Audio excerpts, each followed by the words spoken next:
네, 할렐루야. 우리 하나님 말씀 보겠습니다. 하나님 말씀 요한복음 20장 19절에서 23절까지의 말씀입니다.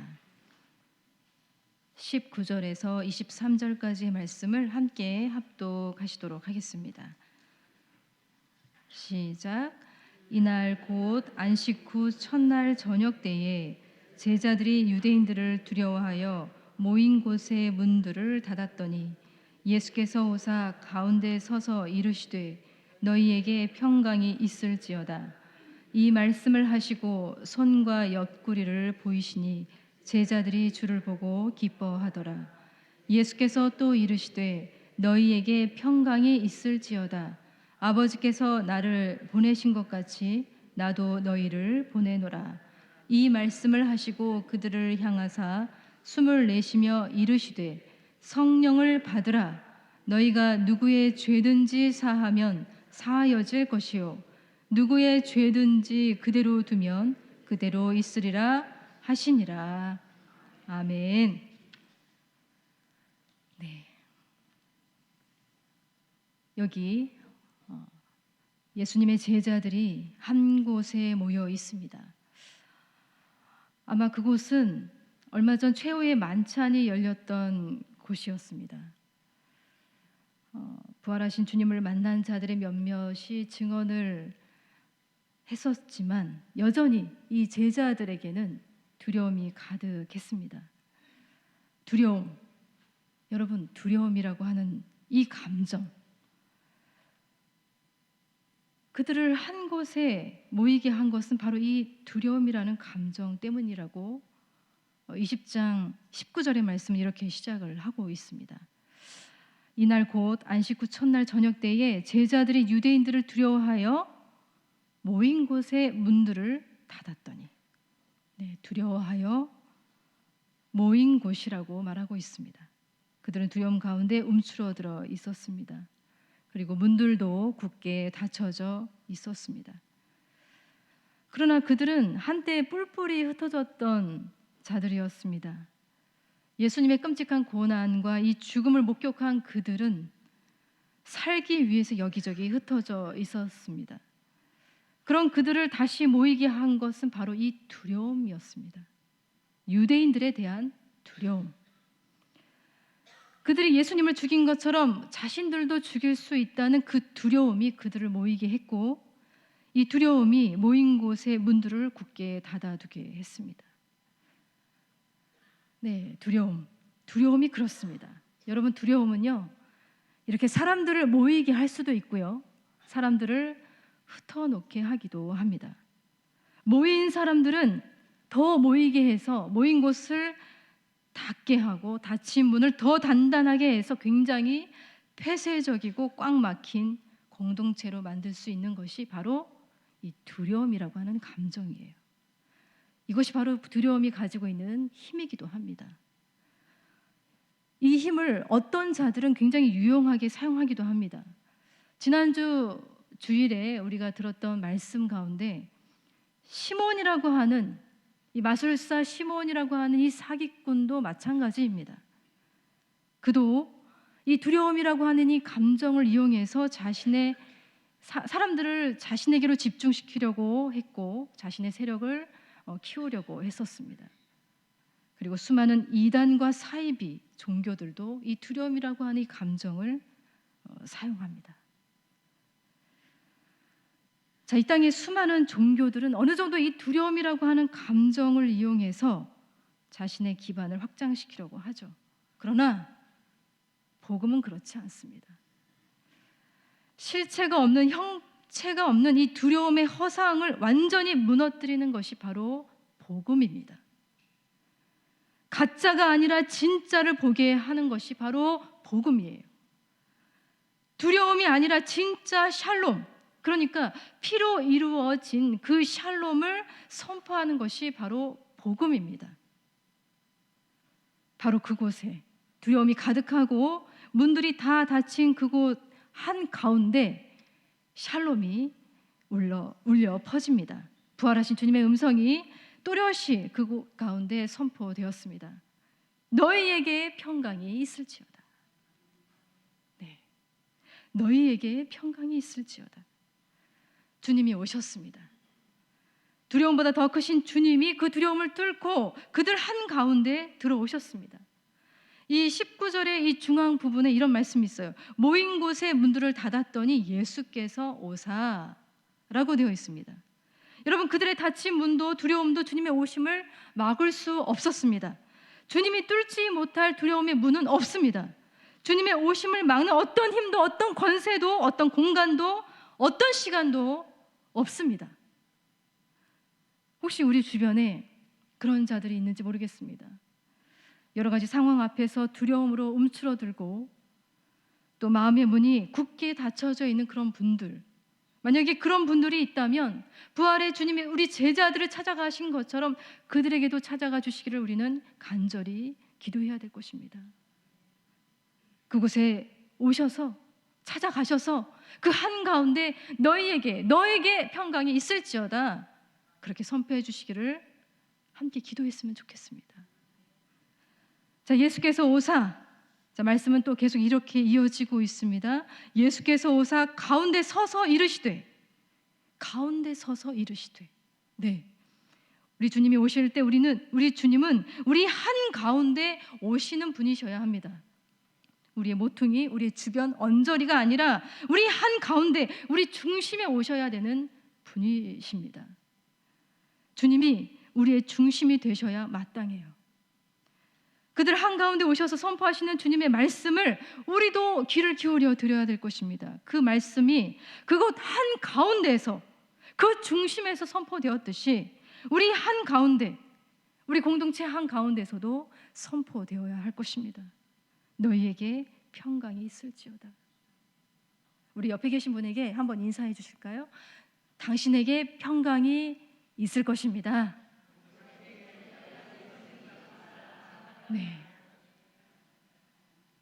평강이 여러분에게 임할 것입니다. 오늘 본문의 이 첫 번째 평안이 이렇게 19절의 말씀에 선포되고 있습니다. 여기에 바로 우리가 기도해야 할 이 샬롬의 기도가 있습니다. 평강. 여러분, 부활하신 주님이 제자들에게 정말 주고 싶어 하셨던 첫 번째 선물은 바로 평강이었어요. 네, 이 평강은 우리가 간절히 찾는 이 평강은 어떻게 오는 것입니까? 바로 이렇게 오는 것이에요. 주님이 오셔야 평강이 임하는 것입니다. 여러분, 평강이라는 이 단어보다 우리에게 더 친숙한 언어가 바로 샬롬일 거예요. 샬롬. 이 샬롬이라고 하는 이 단어의 의미는 당시 로마 사회에서 흔하게 쓰여졌던 팍스라고 하는 뜻이나 헬라어인 이 에이레네라고 하는 이 단어보다 훨씬 더 풍부하고 완전한 의미에서의 안녕을 의미합니다. 여러분, 이 샬롬은 얼마나 놀라운 단어인지, 이 샬롬이라는 단어 안에 하나님 나라의 모든 복들이 한데 어우러져 있습니다. 한데 모아져 있는 거예요. 그래서 우리가 샬롬 하고 인사할 때 그 샬롬은 그냥 단순히 인사 정도가 아니에요. 하나님의 모든 복이 쏟아져서 모아져서 당신에게 전해지고 있습니다라는 의미로 샬롬 하는 거예요. 우리 이제는 옆에 계신 분에게 샬롬 해주실까요? 샬롬. 하나님의 모든 복이 당신에게 쏟아질 것입니다. 네, 다시 말해서 이 하나님의 자비로운 손길 안에서 우리의 상태가 최상의 상태가 되는 것이 바로 샬롬이에요. 부활절 저녁에 예수님이 선포하신 이 평강은 바로 이것입니다. 예수님이 죽으시고 다시 부활하심을 통해서 완전히 실현하신 그 샬롬이었어요. 그러니까 다 이루었다. 모든 평안이 나를 통해서 완전히 다 이루어졌다. 나를 받아라. 그것이 온전한 샬롬이라는 거예요. 최고의 인사입니다. 부활절 이 밤에 제자들에게 찾아오신 주님, 부활의 주님은 그들에게 가장 최고의 인사를 전해 주십니다.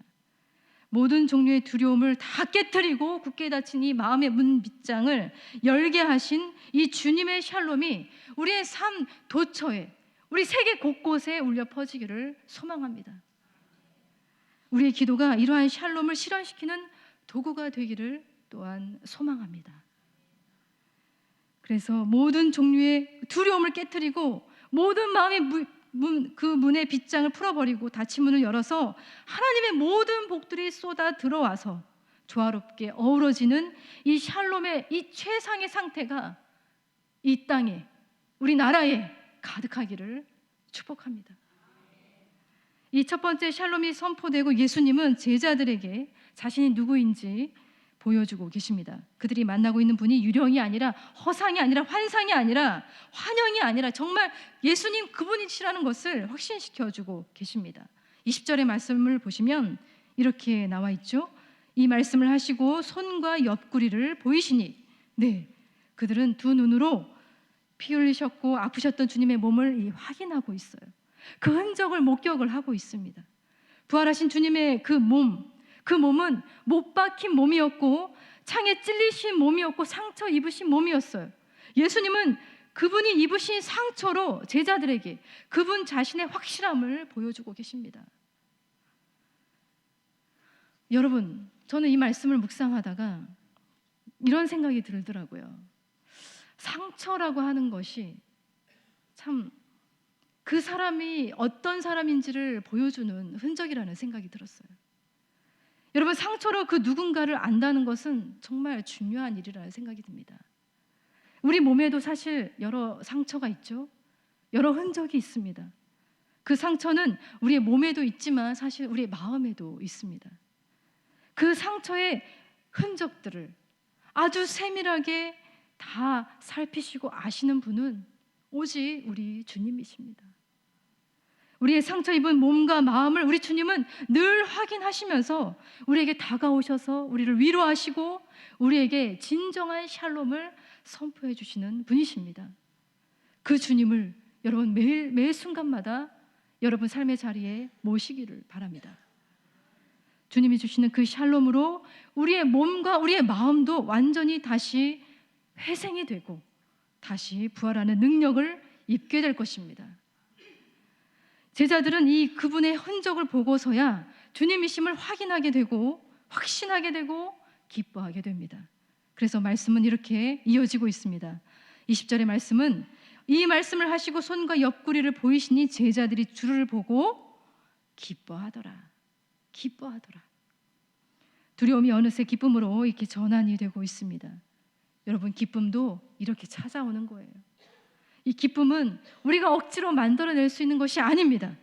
완전한 기쁨은 우리가 결정적으로 만나야 할 분을 만났을 때 터져 나오는 거예요. 그리고 그 흔적이 바로 우리의 죄 때문임을, 우리 자신을 위한 고통의 흔적이었음을 발견하게 될 때 우리의 기쁨은 정말 완전해지는 것입니다. 두려움은 영원한 기쁨으로 뒤바뀌게 되는 거예요. 그러한 기쁨 가운데 있는 제자들에게 예수님의 이 두 번째 샬롬이 선포되고 있는데 이 말씀을 우리 함께 읽어보도록 하겠습니다. 21절의 말씀이에요. 시작. 예수께서 또 이르시되 너희에게 평강이 있을지어다. 아버지께서 나를 보내신 것 같이 나도 너희를 보내노라. 아멘. 네, 너희에게 평강이 있을지어다. 자, 예수님은 단지 그들에게 자신이 죽음을 정복했고 하나님 나라의 승리를 확신시켜 주기 위해서만 오신 것이 아니었어요. 예수님이 제자들을 찾아오신 목적은 또 다른 목적이 있으셨습니다. 그것은 바로 다가올 일들을 그들에게 알려주시고 그들을 그 나라, 바로 하나님 나라의 일꾼으로 준비시키기 위해서 예수님은 오셨어요. 그래서 예수님은 너희에게 평강이 있을지어다. 이미 첫 번째 평강을 선포하셨던 주님이 다시 또 평강을 선포하시면서 이 말씀을 덧붙이고 계십니다. 아버지께서 나를 보내신 것 같이 나도 너희를 보내노라. 여기에 우리의 핵심이 있어요. 자, 이 평강, 이 두 번째 샬롬은 바로 이런 의미를 가지고 있어요. 파송받은 샬롬이라는 거예요. 보냄받은 샬롬이에요. 위임을 받은 샬롬이에요. 예수님은 순환 전에도 이와 같은 말씀을 하셨습니다. 17장 18절의 말씀에 이런 말씀이 있어요. 아버지께서 나를 세상에 보내신 것 같이 나도 그들을 세상에 보내었고. 여러분, 예수님은 보냄 받으신 분이셨어요. 그런데 이 보냄 받으신 주님이 정말 우리를 또 보내시기를 원하시는 분으로 나타나 있습니다. 우리 주님은 우리를 끊임없이 보내기를 원하시는 분이십니다. 우리를 파송하시기를 원하세요. 우리를 세상 가운데 보내시기를 원하시는 우리 주님이세요. 주님이 우리에게 주신 그 샬롬은 우리만 누리라고 주신 샬롬이 아니라 그 샬롬을 흩어서 다른 사람들과 나누라고 주시는 샬롬이라는 사실이에요. 주님의 샬롬을 받은 이들은 더 이상 두려움이라고 하는 이름으로 한 곳에 모일 필요가 없고, 닫힌 곳에 머물러 있을 필요도 없고, 한 곳에 갇혀 있을 필요도 없고, 끼리끼리 모여 있을 필요가 없고, 주님의 샬롬을 받은 이들은 파송받았다는 거예요. 이 세상 곳곳에, 샬롬이 필요한 곳곳에 파송받은 샬롬을 누리는, 샬롬을 흩어뿌리는 그러한 자들이라는 사실이에요. 부활 주님을 믿는 우리도 파송을 받았다는 이 사실을 우리는 계속해서 기억해야 할 필요가 있습니다. 예수님은 우리에게 샬롬 DNA를 뿌려주신 거예요. 샬롬 DNA 들어보신 적 있나요? 네, 박영호 목사님이 이런 표현을 쓰시더라고요. 샬롬 DNA라고. 우리 안에 샬롬 DNA가 있어요. 이 DNA는 예수님을 전하는 DNA예요. 복음을 전하는 DNA예요. 샬롬을 누리지 못하고 있는 영혼을 보면 그 영혼에게 이 샬롬을 주고 싶어서 안달이 나는 그런 DNA예요. 가만히 있을 수가 없는 그런 DNA라는 거예요. 흩어져서 예수의 이름을 전하고 예수의 이름으로 다시 모이게 하는 그런 DNA를 우리 평강의 주님이, 샬롬의 주님이 우리에게 주셨다는 사실을 우리 기억해야 할 것입니다. 지난 주일에 우리는 스데반의 순교 이후에 사도행전 8장 박해받아 흩어진 초대교회 공동체 이야기를 들었어요. 공동체는 흩어졌지만 흩어진 곳, 제일 먼저 이 사마리아 땅에서 하나님의 복음이 전해진 이야기를 이 사도들이 예루살렘 교회가 듣게 되었습니다. 이 사마리아는 유대인들에게 가장 가까운 지역이었지만 사실 가장 혐오하는 땅이기도 했습니다. 그러나 그 땅에 빌립을 통해 복음이 전해진 이 소식이 이 사도들에게 전해지게 되었어요. 그리고 성급히 베드로와 요한을 그 땅에 보내게 되었죠. 여러분, 우리의 사마리아는 어떤 곳인가요? 어쩌면 우리가 가야 할 사마리아는 우리가 별로 선호하지 않은 곳일 수도 있고, 유쾌하지 않은 곳일 수도 있고, 생각보다 절망적이고 낙후되어 있고 정말 지루하고 피곤한 곳일 수도 있습니다. 어쩌면 가장 가까운 곳이지만 혐오하는 곳일 수도 있다는 생각이 들어요. 그곳이 가정일 수도 있고요. 샬롬을 잃어버리고 샬롬이 훼손되고 샬롬을 어떻게 회복해야 될지 망설여지는 그런 곳들, 두려움 때문에 문이 꼭 닫혀져 있는 그런 곳들, 그러나 그곳이 어떤 곳이든 주님의 샬롬이 필요하지 않는 곳은 없다는 사실을 기억할 수 있기를 바랍니다. 여기 우리 기도자들의 두 번째 사명이 있는 거예요.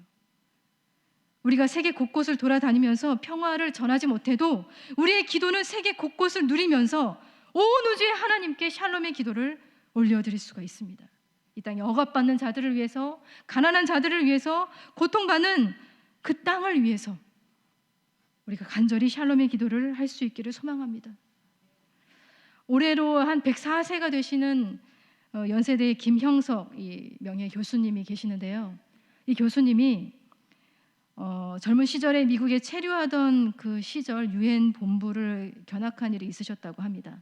이 세계 평화를 위해서 모이는 그 유엔 기구, 굉장히 큰 기대를 가지고 그곳에 참여를 하셨는데 정해진 시간이 되어도 그 참석자들이, 이 대표들이 별로 모이지를 않는 거예요. 무려 1시간이 지나서야 하나 둘씩 자리를 잡았고, 또 그들이 회의에 임하는 자세가 굉장히 엉망이었다고 합니다. 그리고 각자 자기의 주장이 끝나고 나면은 그냥 다 그 자리를 떠서 나가버리기도 하고, 딴청을 부리기도 하고, 잡담을 하기도 하고, 굉장히 실망스러운 모습들이 보였다고 해요. 그래서 이 김영석 교수님이 이러한 자들에게 어떻게 세계의 평화를 맡길 수 있을까, 굉장히 이제 염려가 되었다고 해요.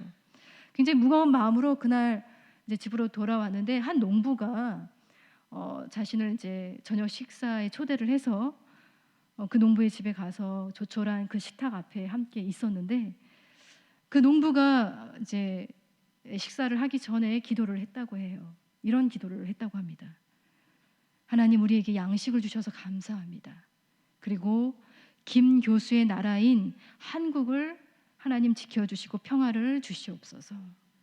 온 세계가 평화 가운데 인류애를 가지고 살아갈 수 있도록 도와주시옵소서 라고 하면서 아주 짧은 기도를 드렸다고 해요. 그런데 김영석 교수님이 그 기도를 듣고 그 마음, 유엔 본부를 보고 굉장히 답답했던 그 마음이 한순간에 확 녹아지는 그런 경험을 했다고 합니다. 한 농부의 기도를 통해서 그분이 발견하게 된 사실은 바로 이거였어요. 세계의 평화는 유엔 본부가 지키는 것이 아니라 보이지 않는 곳에서 조용히 기도드리는 이 한 농부의 진실 어린 이 기도를 통해서 세계의 평화가 유지된다는 사실을 그분은 확신하게 되었다고 합니다. 저는 그 기도자가 바로 여러분이라고 믿습니다. 주님은 이 샬롬의 기도자들을 원하고 계시고 파송하기를 원하고 계십니다. 그러나 파송하실 때 아무런 자원 없이 힘없이 그냥 보내시는 분이 아니십니다. 샬롬 DNA를 가지고 있는 우리에게 가장 효과적이고 가장 강력한 무기를 주셨는데 바로 그것이 22절과 23절의 말씀이에요. 우리 함께 읽어보도록 하겠습니다. 시작.